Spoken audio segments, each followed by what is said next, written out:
देश की राजधानी दिल्ली की पॉश कॉलोनी का एक घर, जिसकी दीवारों के अंदर एक लड़की सिसकती रही, रोती रही, वो तड़पती रही, रोज उसका यौन शोषण होता रहा, लेकिन उसकी चीख इस घर की दीवारों को भेद नहीं पाई। वो प्रेग्नेंट ना हो जाए इसके लिए उसे अबॉर्शन की पिल्स दी जाती रही। वो रोती दया की भीख मांगती, लेकिन उस घर के अंदर उसके लिए दया किसी के पास नहीं थी। लेकिन यह सवाल यह है कि ये वैसी तो जो कर रहा था वो कर रहा था, लेकिन दिल्ली सरकार क्या कर रही थी वो दिल्ली सरकार ने अब तक नहीं बताया है, क्योंकि इस घटना के सामने आने से पहले साल 2018 से लेकर 2022 के बीच प्रमोदय खाका पर 4 महिलाओं ने यौन शोषण के आरोप लगाए थे। बावजूद इसके उसे मंत्री का ओएसडी बना दिया गया। आज सुनिए दिल्ली सरकार के इस पूर्व अधिकारी के काले कारनामे क्या हैं।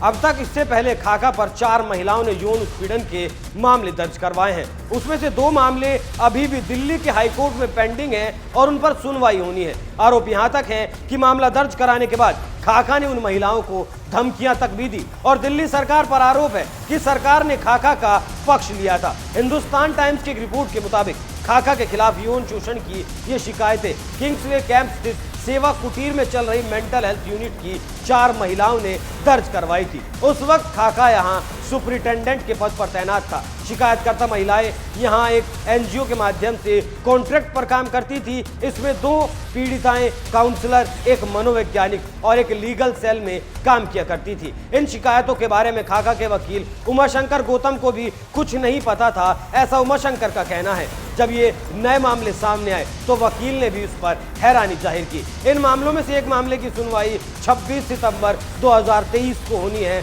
मतलब अगले महीने, और एक मामले में 30 नवंबर 2023 को सुनवाई होनी है। महिलाओं ने अपनी शिकायतों में कहा है कि खाका उन पर अभद्र टिप्पणियां किया करता था, उनके कपड़ों पर कमेंट किया करता था कि वो कैसे कपड़े पहनकर आती हैं, उन्हें अब खींचकर अपनी गोद में बैठाना चाहता था और तमाम तरह की अश्लील बातें किया करता था। अकेले में मिलने के लिए बुलाया करता था, अक्सर अपने घर रुकने के लिए कहता था और अक्सर शराब पिलाने की बात भी करता था। तमाम तरह की चीजें ये खाका इन महिलाओं के साथ किया करता था, लेकिन उसके बावजूद भी किसी का इसकी तरफ ध्यान नहीं गया। आरोप है कि खाका इन महिलाओं का लगातार उत्पीड़न कर रहा था, लेकिन ये करते हुए दिल्ली के महकमों ने कार्रवाई नहीं की कि शिकायतकर्ता महिलाएं कॉन्ट्रैक्ट के आधार पर काम कर रही थी। इन महिलाओं की अपील इसलिए अनसुनी कर दी गई क्योंकि ये वहां की स्थायी कर्मचारी नहीं थी। ये बात गौर करने वाली है, ये बात ध्यान देने वाली है। अगर महिला वहां की स्थायी कर्मचारी नहीं थी तो क्यों उनकी अपील को अनसुना कर दिया गया। जिस तरह से खाका पर आरोप लग रहे हैं उससे पता चलता है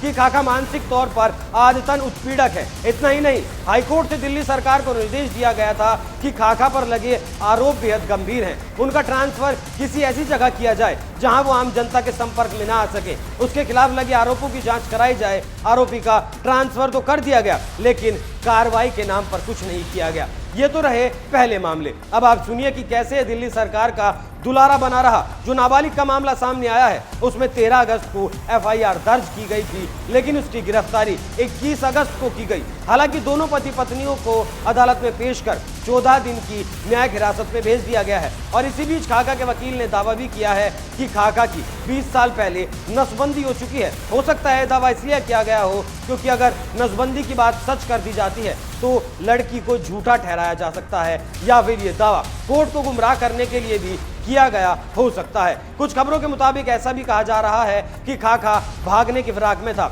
जब वो जिसे आखिरी बार पकड़ा गया वहां की सीसीटीवी फुटेज देखने से पता चला है कि खाका कहीं भागने की फिराक में था। अब आपको बताता हूं कि ये जो खाका ने किया है उसके लिए उसे कितनी सजा मिल सकती है। ऐसे में कितनी हो सकती है सजा। पॉक्सो एक्ट, पोक्सो यानी protection of children from sexual offence act, इस कानून को 2012 में लाया गया था। पॉक्सो एक्ट में मौत की सजा का भी प्रावधान है। इस कानून के तहत उम्र कैद की सजा मिली है तो दोषी को जीवन भर जेल में बिताना होगा। आईपीसी धारा 376, महिला का रिश्तेदार, गार्जियन, शिक्षक या भरोसेमंद व्यक्ति किसी के साथ रेप का दोषी अगर पाया जाता है तो उसे 10 साल की जेल से लेकर उम्र कैद तक की सजा हो सकती है। जुर्माने का भी प्रावधान है और भी कई ऐसी धाराएं हैं जो ऐसी इस तरह के आरोपियों पर लगाई जाती हैं।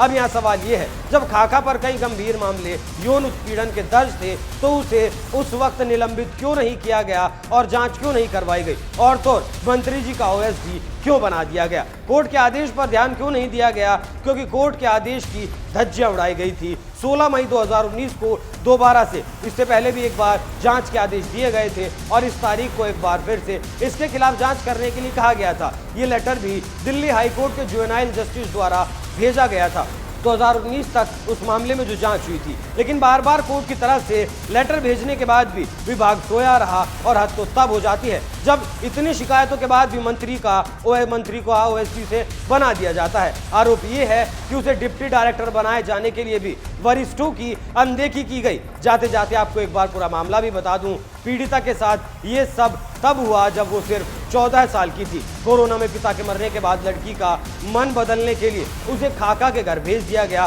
क्योंकि खाका और लड़की के पिता दोनों दोस्त थे। दोनों की दोस्ती एक चर्च में हुई थी और जिस चर्च में ये दोस्ती हुई थी, खाका उस चर्च का सचिव भी है। ये सब नवंबर 2020 से जनवरी 2021 के बीच हुआ। इस सब के बाद पीड़िता अपने घर चली गई, लेकिन डिप्रेशन में रहने लगी और फिर एक दिन उसे एंग्जाइटी का अटैक आया। लड़की मेंटल ट्रॉमा से गुजर रही थी। मामले का खुलासा तब हुआ जब लड़की ने काउंसलर को अपनी आप बीती सुनाई। मामले का खुलासा होने के बाद भी कई दिनों बाद खाका को गिरफ्तार किया गया। ये सब कुछ उस इंसान ने किया था जिसे वो मामा बुलाती थी। मामा मतलब समझते हैं ना, जिसमें 2 बार माँ शब्द का इस्तेमाल किया जाता है। कितना भरोसा रहा होगा उस बच्ची को इस हैवान के ऊपर। इस लड़की ने जिन्हें अपनी माता पिता के बराबर माना, वहीं इस बच्ची के साथ वो करते रहे जिसकी कल्पना से भी रोंगटे खड़े हो जाते हैं। इस खौफनाक मंजर ने देश को झकझोर दिया है। अब कोई कैसे अपने रिश्तों पर भरोसा करेगा? आप भी सतर्क रहें और सावधान रहें।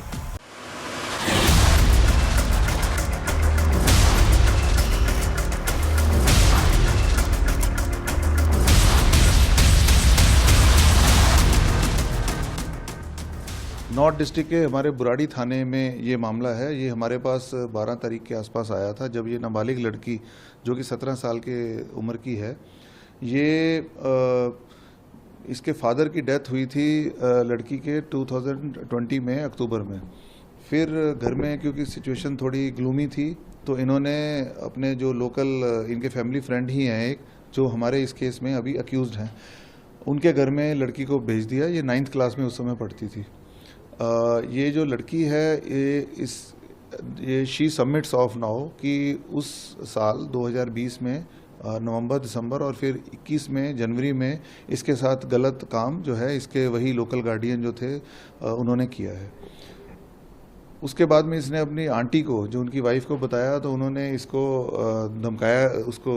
धमकाया भी और इसका जो है अबॉर्शन पिल्स के साथ इसका अबॉर्शन कराया। ये जो लड़की है ये काफ़ी स्ट्रेस और टेंशन में रही है। बाद में इसने अपनी मदर को बताया कि मैं यहाँ नहीं रहूँगी। ये अपनी मदर के पास चली गई। घर में क्योंकि फादर की डेथ के चलते भी ग्लूमी कंडीशन थी, तो ये इसका बिहेवियर स्ट्रेस में, टेंशन में, शॉक में, पैनिक अटैक्स, ये सब भी धीरे धीरे आते रहे। अगस्त में पहले हफ्ते में ही इन्होंने एक हॉस्पिटल में एक साइकेट्रिस्ट को लड़की को लेकर गए दिखाने। तो वहाँ during the treatment, during the mediation, during the therapy ये जो है बात सामने आई। तो ये जो हॉस्पिटल से हमें इतला मिली है और हमने इस पर लीगल एक्शन लिया है।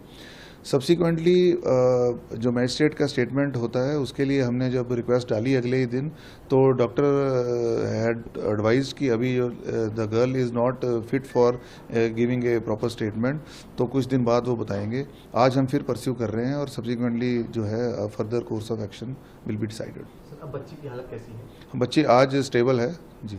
सर, दोनों आरोपी जो आप बताया, एक पति और पत्नी, कब तक अरेस्ट हो पाएंगे? ये जो मैजिस्ट्रेट की स्टेटमेंट के बाद में हम एक्शन लेंगे, तुरंत लेंगे। सर, बताया जा रहा है कि किसी चर्च में इनकी मुलाकात हुई थी। ये जो आपस में फैमिली फ्रेंड्स बने हैं, तो ये एक बुराड़ी में ही चर्च के जो है कम्यून में, मास कम्यून में ये मिलते थे और मिलके फिर ये फैमिली फ्रेंड बन गए थे।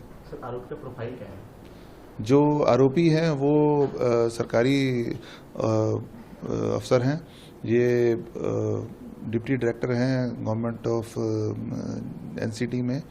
एक डिपार्टमेंट में, और जो विक्टिम हैं उनके पेरेंट्स भी सरकारी मुलाजिम रहे हैं। सर लगभग किस टाइम पीरियड में लड़की के साथ में इस तरीके की घटना हुई, अगर आप बता पाएं? ये जो इंसिडेंट है ये नवंबर दिसंबर 2020 और जनवरी 2021 का है।